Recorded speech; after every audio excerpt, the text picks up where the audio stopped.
சோதனை வருவது எதனால்?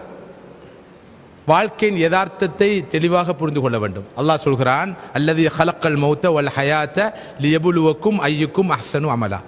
உங்களில் யார் நல்ல காரியம் சிறந்த அமல் செய்கிறார் என்பதை சோதித்து பார்ப்பதற்காகவே அல்லாஹ் ஹயாத்தையும் மௌத்தையும் வாழ்க்கையும் மரணத்தையும் படைத்திருக்கிறான். உலக வாழ்க்கை என்பது ஒரு சோதனை களம். இந்த யதார்த்தத்தை மிக தெளிவாக புரிந்து கொள்ள வேண்டும். வாழ்க்கை என்பது சோதனை களம். அல்லாஹ் மற்றொரு இடத்துல சொல்றான், வநபுலுக்கும் பில் கைரி வஷ்ஷர்ரி ஃபித்னா வ இலைனா துர்ஜாவுன்.